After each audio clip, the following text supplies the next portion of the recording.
LRASHM, ये hypersonic anti ship missile ऐसी कि जो हिंद महासागर क्षेत्र में चीन के बढ़ते प्रभाव को नियंत्रित करने और भारत की समुद्री सुरक्षा को मजबूत करने में गेम चेंजर मानी जा रही है।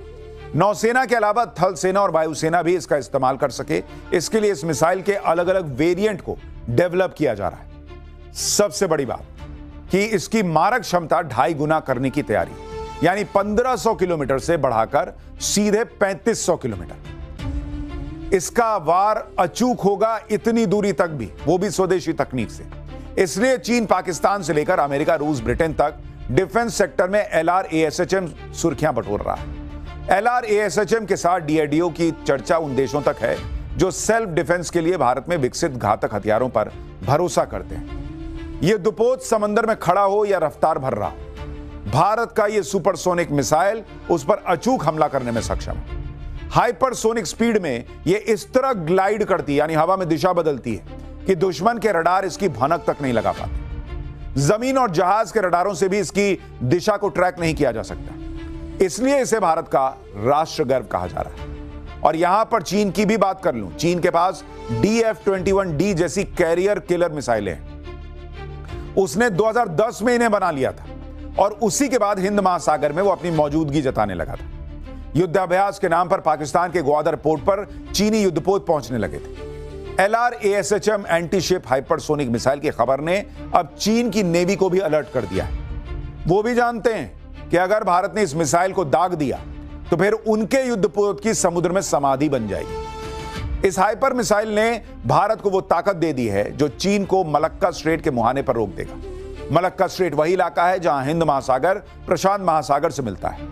यह सिंगापुर के दक्षिणी छोर के पास पड़ता है और इसी रास्ते से चीन का सबसे ज्यादा समुद्री कारोबार होता है। LRASHM मिसाइल की रेंज इतनी ज्यादा है कि चीन के जहाज मलक्का स्ट्रेट से भी बेहद संभल कर गुजरेंगे।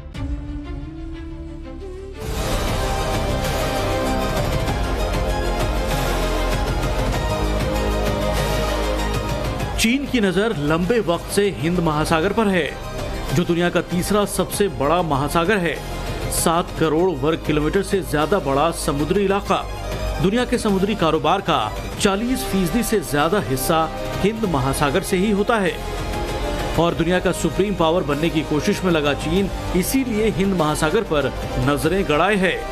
इस पूरे समुद्री इलाके पर अपना दबदबा बनाना चाहता है और इसकी तैयारी उसने बहुत पहले से ही करनी शुरू कर दी थी। स्ट्रिंग ऑफ पर्ल रणनीति से, यानी हिंद महासागर में छोटे बड़े द्वीपों पर अपना बेस इस तरह बना लेना कि वो मोतियों की माला जैसे हो जाएं।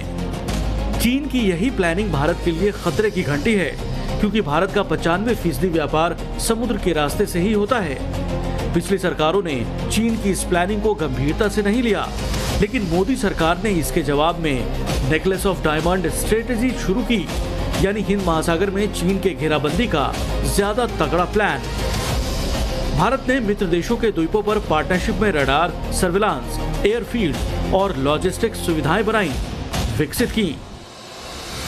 जैसे कि मॉरिशस के अगालगा आइलैंड पर एयरफील्ड, जेटी, रडार और नौसैनिक सुविधा। 2021 में शुरू हुए इस प्रोजेक्ट को 2024 तक पूरा भी कर दिया गया। इसे भारत का सीक्रेट नेवी बेस कहा जाता है।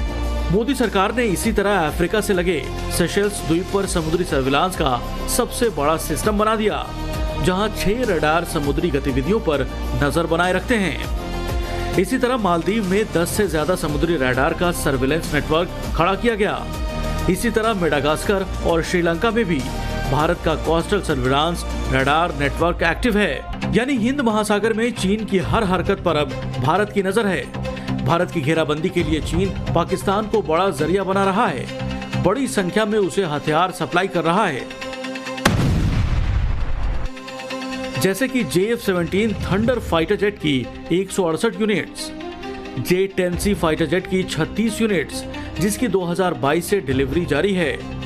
PL-15 और PL-5, PL-9 air to air मिसाइलें, जो कि सैकड़ों की संख्या में चीन पाकिस्तान को अब तक दे चुका है। कई K-8 ट्रेनर एयरक्राफ्ट, लंबी दूरी के ड्रोन्स और रिकॉनेसेंस सिस्टम। इसके अलावा 4 फ्रिगेट्स, जिसका जिक्र पेंटागन ने अपनी रिपोर्ट में भी किया।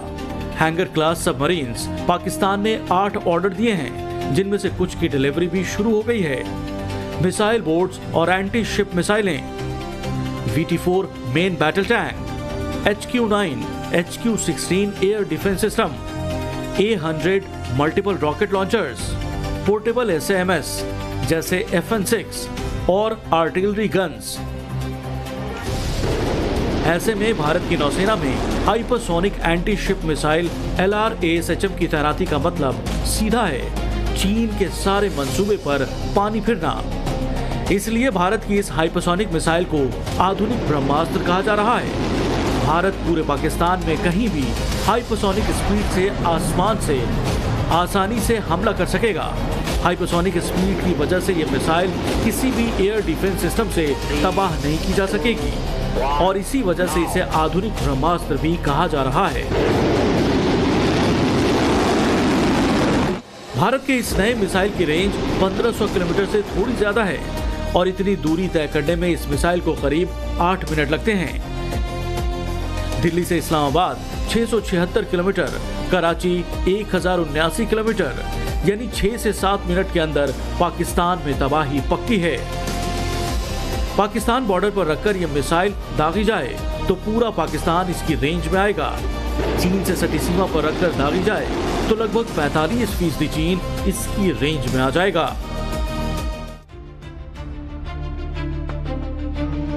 पाकिस्तान भारत के इस हाइपरसोनिक मिसाइल से इसलिए भी परेशान है क्योंकि वो अब कभी परमाणु बम की जो फालतू की धमकी देता था ना, वो नहीं दे पाएगा। खुद पाकिस्तान के डिफेंस एक्सपर्ट्स कह रहे हैं कि इस हाइपरसोनिक मिसाइल से भारत और पाकिस्तान के बीच किसी युद्ध का पूरा समीकरण बदल जाएगा। पाकिस्तान ने कंगाली झेलकर चीन से एयर डिफेंस सिस्टम और दूसरे हथियार खरीदने का समझौता इसलिए किया था ताकि भारत की मिसाइलों को हवा में मार गिराने की तैयारी हो जाए। लेकिन चीन का एयर डिफेंस सिस्टम LRASHM से पाकिस्तान को नहीं बचा सकता क्योंकि यह हाइपरसोनिक मिसाइल है, आवाज से भी 10 गुना ज्यादा रफ्तार से अटैक करने वाला भारत का शूरवीर।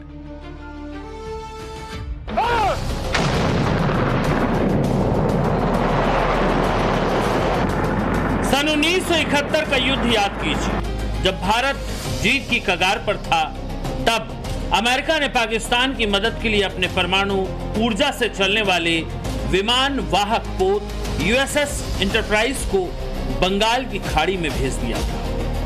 उसे अमेरिका का 7वां बेड़ा कहा जाता था। टास्क फोर्स 74 के नाम से उसकी धाक पूरी दुनिया में थी। उस पर 3 से ज्यादा फाइटर जेट तैनात थे। अमेरिका का यह विमान वाहक युद्धपोत 1000 किलोमीटर दूर से भारत को निशाना बना सकता था। USS एंटरप्राइज उस समय ये दुनिया का सबसे बड़ा और सबसे शक्तिशाली विमान वाहक युद्धपोत था। उस समय भारत के पास ऐसा कोई हथियार नहीं था जो इतने विशाल बेड़े को सैकड़ों किलोमीटर दूर से ही रोक सके। भारत की सरकारों को तभी समझ में आ जाना चाहिए था कि अगर भविष्य में किसी महाशक्ति से समुद्री मुकाबला हुआ तो उसे ऐसी ताकतवर मिसाइल चाहिए जो दुश्मन के जहाज को उसकी रडार रेंज में आने से पहले ही डुबो सके।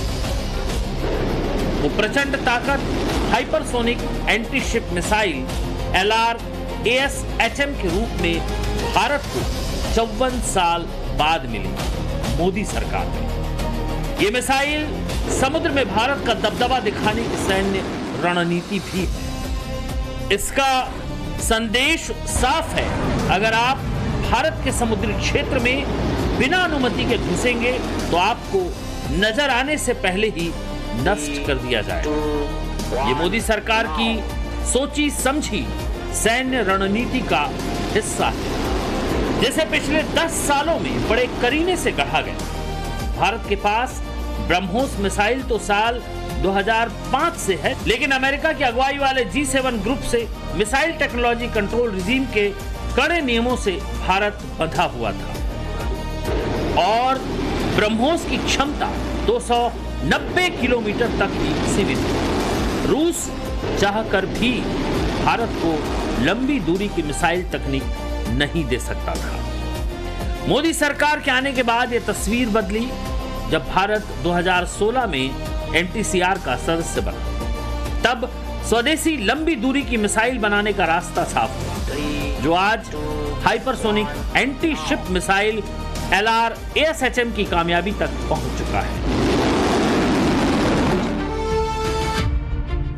भारत की इस हाइपरसोनिक एंटी मिसाइल के सफल परीक्षण के साथ भारत अमेरिका, रूस और चीन के बाद दुनिया का चौथा ऐसा देश बन गया है जिसके पास लंबी दूरी की हाइपरसोनिक मिसाइल की तकनीक है। यह ग्लोबल मिलिट्री रैंकिंग में भारत की तकनीकी श्रेष्ठता को दिखाता है और अब भारत को समुद्र की रक्षा के लिए किसी दूसरे देश की तकनीक या खुफिया जानकारी पर निर्भर रहने की जरूरत नहीं है। यह मिसाइल भारत को वैश्विक मंच पर एक स्वतंत्र सैन्य महाशक्ति के रूप में स्थापित करती है। एशिया में अब तक चीन की DF-21D मिसाइल की एकमात्र कैरियर किलर माना जाता था, जो चलते हुए विमान वाहक को निशाना बना सकता था। लेकिन भारत की LRASHM मिसाइल ने चीन के इस एकाधिकार को भी खत्म कर दिया। कई दक्षिण पूर्वी एशियाई देश जैसे वियतनाम, फिलीपींस भारत को चीन के खिलाफ एक मजबूत रक्षा भागीदार के रूप में देख रहे हैं और इससे भारत के डिफेंस एक्सपोर्ट में और तेजी आने की उम्मीद है। ग्लोबल रैंकिंग से हटकर यह मिसाइल चीन के लिए एक मनोवैज्ञानिक दबाव भी है। चीन को अब पता है कि भारत के पास वो सुपरसोनिक भाला है जो उसके सबसे महंगे युद्धपोतों को अपने समुद्री तटों के करीब डुबा सकता है। इस मिसाइल के शुरुआती वर्जन को कोस्टल बैटरी यानी तटीय सुरक्षा के लिहाज से तैनात किया गया था। इसे हेवी व्हीकल्स में एहतियाती तौर पर तैनात किया गया और इसे भविष्य में भारतीय नौसेना के विशाखापत्तनम क्लास और कोलकाता क्लास जैसे भारी विध्वंसक जहाजों पर तैनात किया जा सकता है। साथ ही भारत ने अंडमान और निकोबार द्वीप समूह पर खास तौर से इस मिसाइल को तैनात करने की प्लानिंग की, जहां भारत का एडवांस नेवल बेस बनाया जा रहा है ताकि हिंद महासागर के पूरे इलाके पर नजर रखी जा सके। और इसीलिए दुनिया भर में इस युद्ध के माहौल के बीच हमें लगा कि भारत की इस तैयारी के बारे में जो राष्ट्र गर्व से भरती है, आपको बताना चाहिए। आज के लिए राष्ट्र गर्व में इतना।